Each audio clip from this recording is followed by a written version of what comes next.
श्री राम जय राम, जय जय राम। श्री राम जय राम, जय जय राम। श्री राम जय राम, जय जय राम।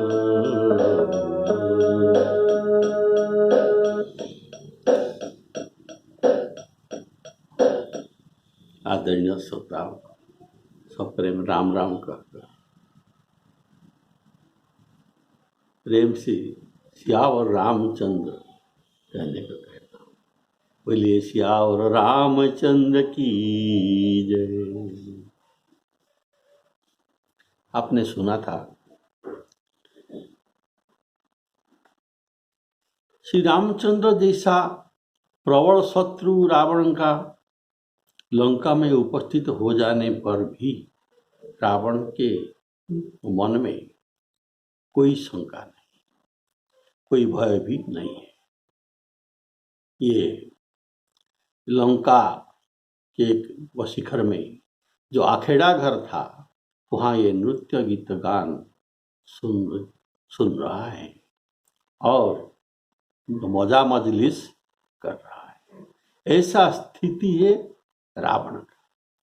पर यहाँ राम जी का कैसी स्थिति है सुबल पर्वत पर, यहाँ आज विचार करेंगे।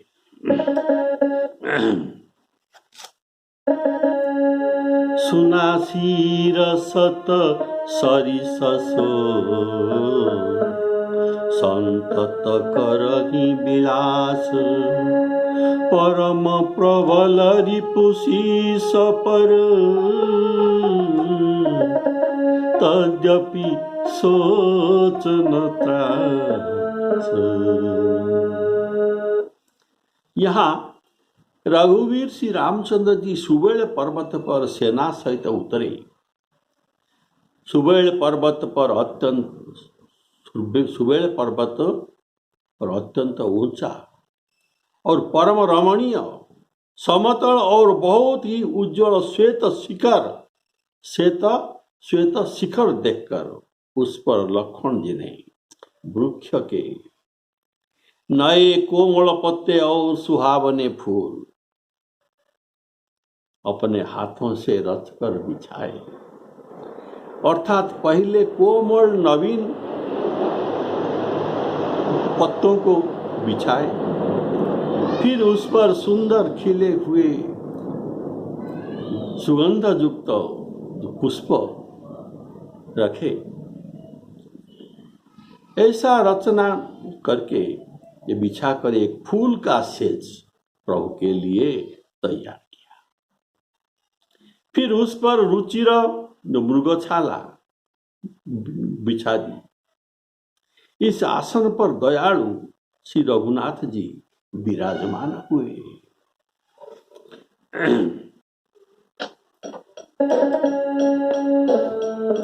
यहाँ सुबेल शैल रघुबीरा, उतरे सेन सहित अति भीरा।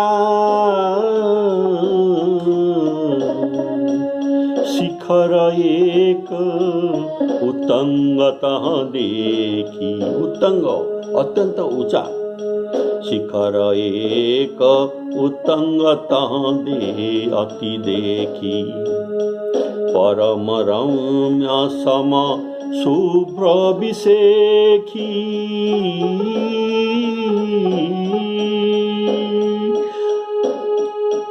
तह तरु की सलय सुमन सुहाए। तह तरु की सलय, वृक्षों का पत्ते, तरु की सलय अर्थात पत्र। तह तरु की सलय सुमन सुहाए। लक्ष्मण रचि निज हाथ डसाए। चापर रुचिर मृदुल मृगछाला तेहि आसन आसीन कृपाला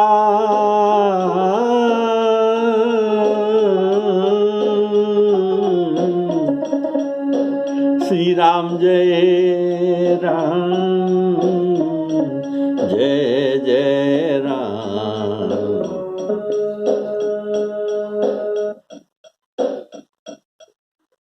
यहाँ सुबेल शैल रघुबीरा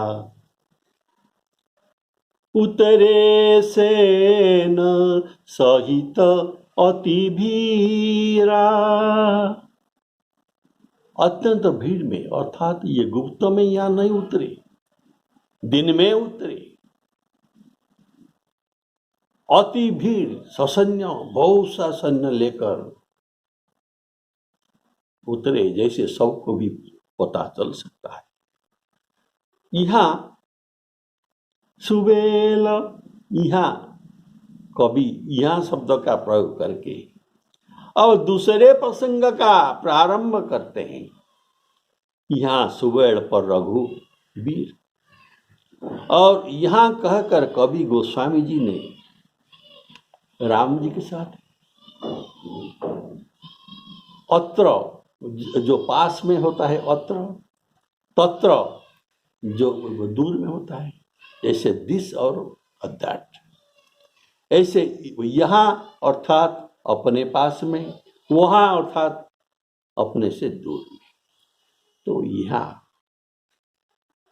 यहाँ पद गोस्वामी जी लिखते हैं, अर्थात ये रघुनाथ जी के पास ही है।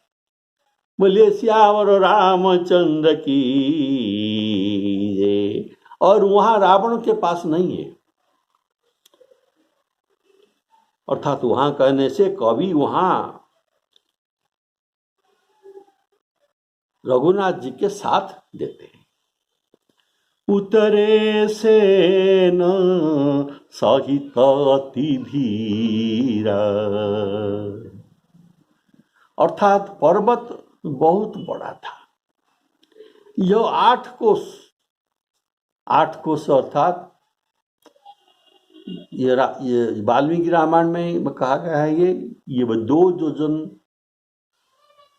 का पर्वत है। 2 योजन अर्थात ये 8 कोस, 8 कोस अर्थात 16 mile. 16 mile is equal to 25 kilometre, 25 kilometre radius में ये पर्वत था। इतना बड़ा पर्वत, 25 किलोमीटर तक इनका विस्तार थी। तो वाल्मीकि रामायण में लिखा गया है, ततो राम सुबेलाग्रम, सुबेल पर्वत के उत्तंग शिखर पर, ततो राम सुबेलाग्रम योजनं द्वयमंडलं, 2 योजन वाला 8 कोस, 16 माइल, 25 किलोमीटर्स। और मंडल सुग्रीव मंडलं उपारोहत, योजन द्वय मंडलं उपारोहत। उतरे सुग्रीवा हरिजूथ समन्वितः,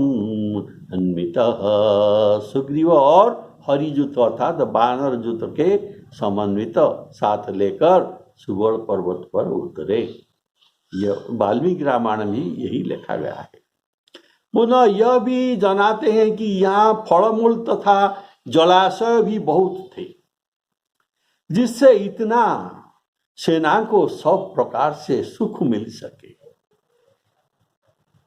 राजनीतिक दृष्टि से अगर हम विचार करें तो सुबेल पर्वत दखल कर लेना ये बड़ी बुद्धिमानी का बात है, कारण इसके शिखर बड़े हैं और ऊंचे भी है।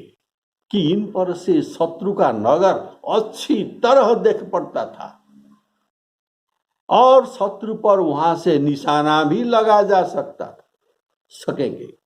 इसीलिए रावण इसको एक इम्पोर्टेंट जगह मानकर वहां काल का पहरा रखा था, जैसे वहां कोई पहुंच न पावे। अगर पहुंच गए तो काल इनको खा लेगा। बोले श्यावर रामचंद्र की। यही पर्वत है, यही अर्थात ये कौन सा पर्वत है जिसके शिखर पर चढ़कर हनुमान जी जब ये सीता के पता लगाने के लिए हनुमान जी आए थे, समुद्र लांग करके यही पर्वत पर ही उतरे थे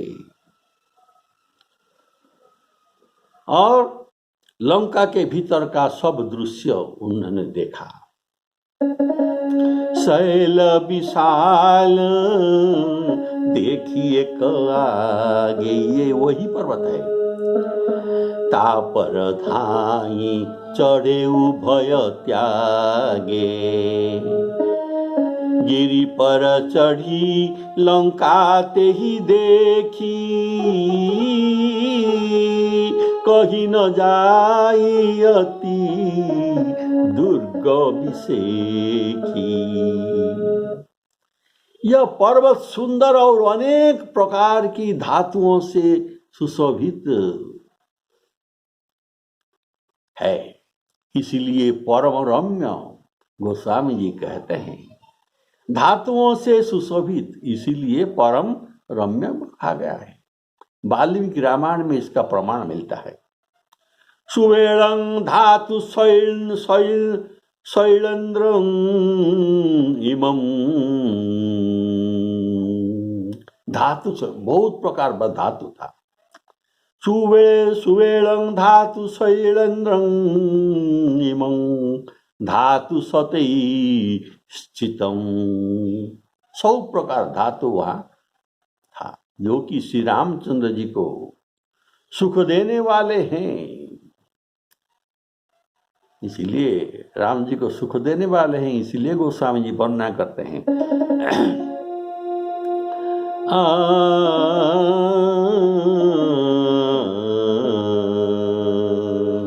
परम रम्य आराम यह, जो राम ही सुख देत, शिखर एक उत्तंग अति देखी। सबसे जो कि उच्चतम श्रृंग है इस पर्वत का, उसको देखा। और परम रम्य सम शुभ्र विषेखी, सम कहने का भाव, ये शिखर में समतल भूमि था। समतल भूमि था, चौरस से था, 4 कोण वाला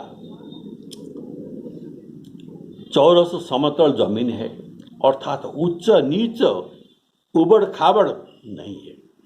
श्वेत था, अर्थात ये श्वेत मणि के, श्वेत अर्थात फटिक मणि के शिला थी जहां ये बैठा करते।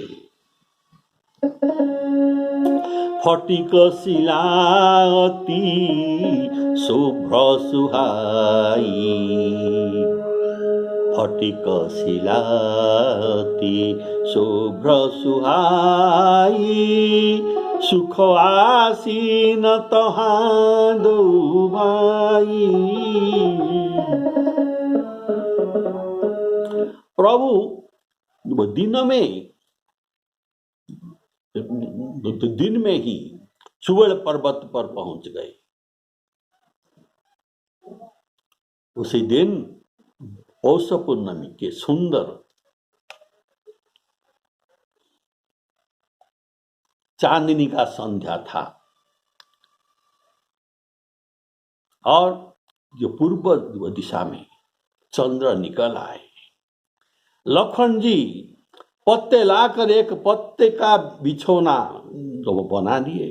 इस प्रकार ये बिछाए कि जिसमें ऊंचा नीचा जो थोड़ा बहुत है ये भी पता न चलेगा, ये समान हो जाएगा। ऐसा कोमल पत्ते बिछाकर अत्यंत गुलगुली सेज बनाए। उस पर सुगंधित पुष्प बिछा दिए। तहाँ तरु की सलाया सुमन सुहाए, लक्ष्मण रचि निज हाथ बनाए। रचना किए हैं, इसमें कुछ आर्किटेक्ट भी था, तो ऐसा इसको रचना कहते हैं। रचना अर्थात आर्किटेक्ट। लक्ष्मण रचि निज हाथ बनाए, लक्ष्मण रचि निज हाथ डसाए। अर्थात प्रभु के लिए सज्जा ये तैयार करना, ये जो सेवा, ये लखन जी का ये प्रभु के लिए नित्य सेवा थी। तो आज भी यही सेवा इन्होंने की। तापर रुचिर मृदुल मृग छाला, तेहि आसन आसीन कृपाला।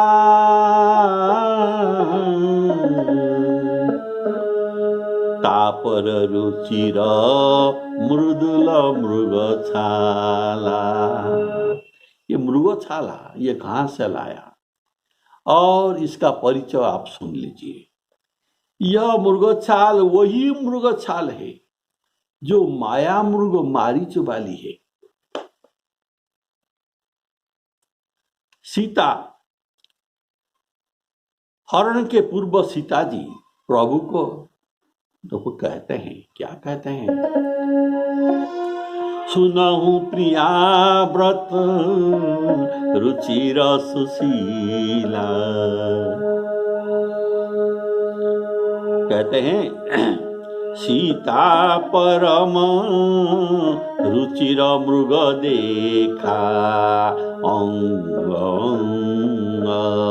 सुमनोहर बेसा। बड़ा सुंदर मृग देखा, अंग अंग पर सुमनोहर अत्यंत मनोहर करने वाली था। तब सीता जी श्री राम जी को प्रार्थना करते हैं, सत्य संधा प्रभु बधि करिए आनहु चर्म कहती वैदेही। ये मारीच के जो चर्म था, मारीच मृग का। तो लखन जी की तैयारी किया हुआ पल्लव और फूल की सज्जा पर रुचिर मृग छाला ये बिछा दिए, और ये मृग रुचिर था, कपट मृग ये रुचिर था, इसीलिए मृग छाला भी रुचिर है।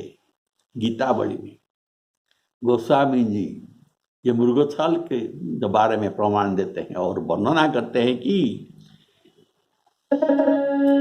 हेम की हरिणी हनी फिरे रघुकुल मणि। हेम की हरिणी, सुना के हरिणी, हेम अर्थात सुवर्ण, हनी हत्या करी, फिरे रघुकुल मणि। सोना मृग को मारकर रघुनाथ जी फिरते हैं, और लक्ष्मण ललित कर लिए मृग छाल ये फिरते हैं, और लखन जी भी फिरते हैं इनके पीछे। तो ये छाल ये पकड़े हुए हैं, ये वही मृग छाल को पकड़कर प्रभु के पीछे आ रहे हैं।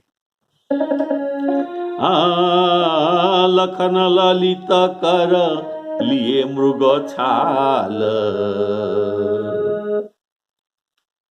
तब यह रुचिर मृग छाल लखन जी के पास ही था।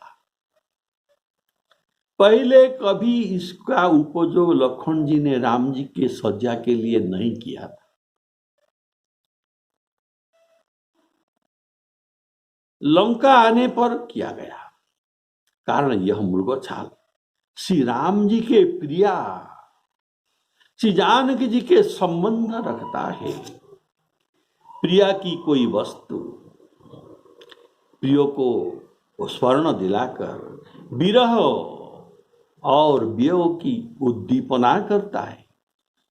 वैसे जब सुग्रीव जी श्री राम जी को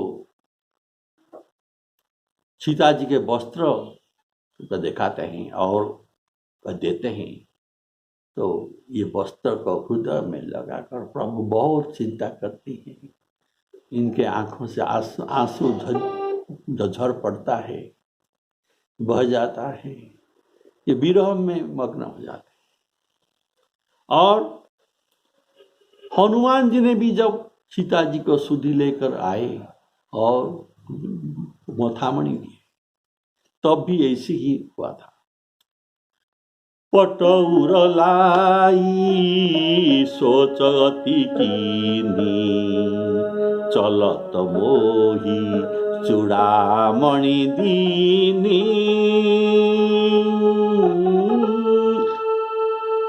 रघुपति हृदय लाई सोइलीनी। ऐसे प्रिया के संबंधित वस्तु को पाकर प्रभु के नेत्र विरह वेदना में भर जाते हैं। भरियाए जल राजीव नैना। लेकिन आज लखन जी रुचिर जो मृगछाल बिछाए, इसका क्या कारण है? इसका कारण यह है कि इस मृगछाल को देखकर प्रभु के मन में यह आया कि सीता जी के अनुरोध पर मैं रुचिर मृगछाला तो लाया, पर उसे देखकर आनंद अनुभव करने वाली मेरे प्रिया मेरे पास नहीं है। अतः आज सीता प्राप्ति के लिए हृदय में विरह उद्दीपन करा के शीघ्र शत्रु का संहार कराने के लिए प्रथम और उत्तम अवसर और उत्तम स्थान प्राप्त जानकर लक्ष्मण जी ने सीता जी के परम अभिष्ट ये मृगछाल बिछाकर प्रभु को उसी पर विराजमान कराते हैं। ऐसे रावण पर इनका क्रोध का उद्दीपना हो। पहले तो रावण पर इनका क्रोध था, अभी ये जो क्रोध को उद्दीपन देते हैं, ये लक्षण का जो कौशलता है, चतुरता है। और जो सीता जी ने हनुमान जी के हाथ खबर दिए थे कि अनुज समेत परेउ प्रभु चरणा दीन बंधु प्रणतारती हरणा।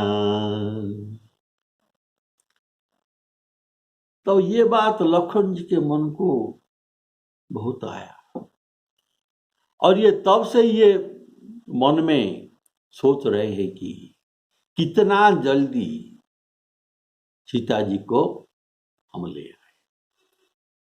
इस पर भी जब सेतु बंधन में जो 3 दिन विभीषण के कहने पर सागर से विनय किया गया, ये 3 दिन देर इनको सहन नहीं हुआ था। तो अभी रावण पर क्रोध जगाने के लिए, उद्दीपन कराने के लिए लक्ष्मण जी ने यह चतुरता की। बोलिए सियावर रामचंद्र की जय। अगर आप प्रश्न कर सकते हैं कि मारीच तो मरते समय अपना राक्षस शरीर प्रकट करके मरा था। मरते समय इनका तो मृग शरीर तो नहीं था। तब श्री राम जी इनका चर्म कैसे ले आए? माया मृग तो नहीं था, माया मृग का चर्म ये कैसे ले आए? देखिए, प्राण तजत प्रगटे सी निज देहा, सुमिर श्री राम समेत स्नेहा, अंतर प्रेम तासु पहिचाना, मुनि दुर्लभ गति दीन सुजाना। तो मरते समय प्रगटेसी निज देहा।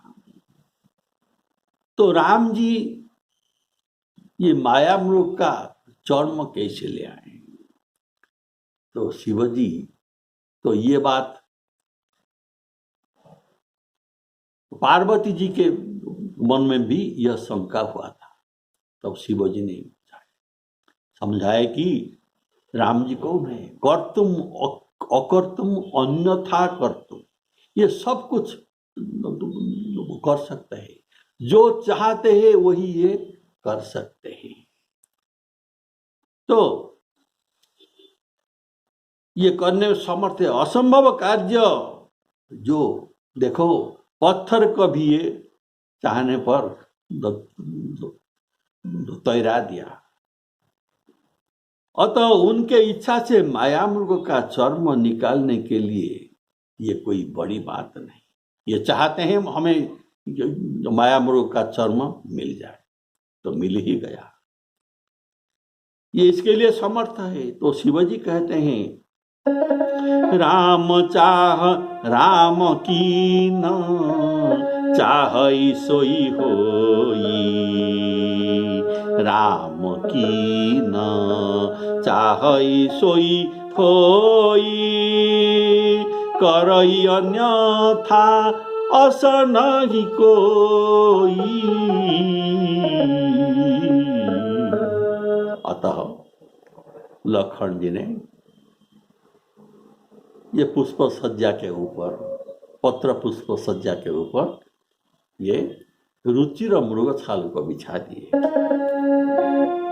तापर रुचिर मृदुल मृग छाला, सुख आसीन आसीन कृपाला।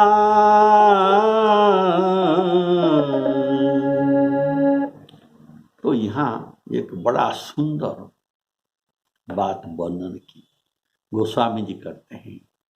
प्रभु का ध्यान, लंका में ये कैसा बसते हैं, इसका ध्यान करना जो है, इसमें बहुत उपकार है। अभी प्रभु के लंका में कैसे बसते हैं, इनका ध्यान ये बताते हैं, जो हमारे जीवन में कल्याणकारक है। तो उसे ध्यान से भी आप सुन लीजिए, और हो सके तो इसको भी अभ्यास कर लीजिए। बोलिए श्यावर रामचंद्र की। तो प्रभु का ध्यान, प्रभु कैसे वहां पर है? प्रभु श्री रामचंद्र जी सुग्रीव के गोद में अपना सिर रखे। सुग्रीव जी के गोद में अपना सिर रखे हुए हैं। उनके बाएं ओर धनुष और दाहिनी ओर तर्कस सुशोभित है। ये प्रभु के ध्यान है। दोनों हस्त कमलों प्रभु बाण सुधार रहे हैं। दोनों हस्त कमल में बाण को सुधार रहे हैं। बोले श्यावर रामचंद्र की जय। लंकेश विभीषण जी ये प्रभु के कानों में लगकर कुछ मंत्र अर्थात सलाह देते हैं। और अंगद हनुमान जो बड़े भाग्यवंत हैं, बड़े ही भाग्यवान अंगद और हनुमान है, जो कि अनेक प्रकार से प्रभु के चरण कमल को दबा रहे हैं। उनको चरण कमल प्राप्ति हुई है। श्री लक्ष्मण जी कमर में तरकस कसे और हाथ में धनुष बाण लिए वीरासन में प्रभु के पीछे विराजमान है। कृपा रूप और गुण के धाम श्री रामचंद्र जी इस प्रकार विराजमान है। और ये मनुष्य धन्य है। कौन मनुष्य धन्य है? जो इस ध्यान में सदा निमग्न रहते हैं, प्रभु का इसे ध्यान जो करते हैं। प्रभु कैसा सुवर पर्वत पर बैठे हैं, सुग्रीव के गोद में मस्तक रखे हैं हनुमान जी, और अंगद जी उनके चरण दबा रहे हैं। विभीषण इनके कान में कुछ उपदेश, कुछ सलाह देते हैं। ये बात गोस्वामी जी ने लिखा, तो वाल्मीकि रामायण में भी यही ही लिखा है। तो ये इसमें जो लिखा है आपको सुनाता हूं। वानरराज सुग्रीव के अंक में, ये वाल्मीकि रामायण सुन रहे हैं, अपने सिर को रखकर अक्षय कुमार को मारने वाले हनुमान जी की गोद में अपने चरण कमल को रखकर और पृथ्वी में बिछाई हुई सुवर्ण की मृगशाला में अवशिष्ट शेष शरीर को रखकर लक्ष्मण जी के दिए हुए राक्षस कुल नाशक तीक्ष्ण बाण को नेत्रों के कोने में कान लगाए हुए हैं। कैसा देखते हैं ये सीधा है कि नहीं? नेत्रों के कोने में कान लगाए हुए देखते हैं। श्री रामचंद्र जी सुवर्ण पर्वत पर ऐसे झांकी में विराजमान है। प्रभु कृत शीस कपीस उच्छंगा, कपीस सुग्रीव उच्छंगा वाम दहिन दिशि चाप निसंगा, दुहुकर कमल सुधारतमान, कहलंकेश मंत्र लगी काना।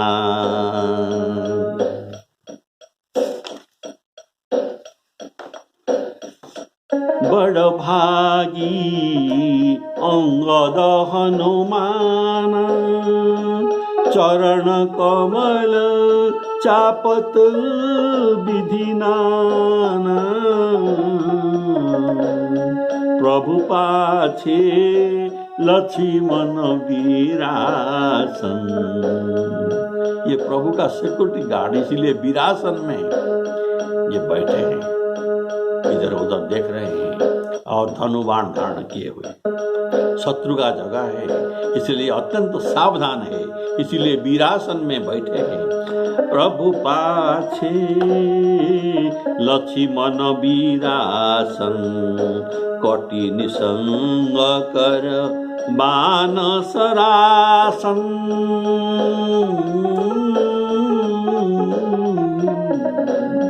यही विधि कृपा रूप गुण,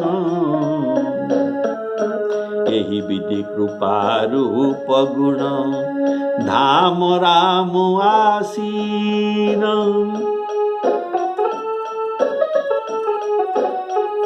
धन्य ते नर धन्य है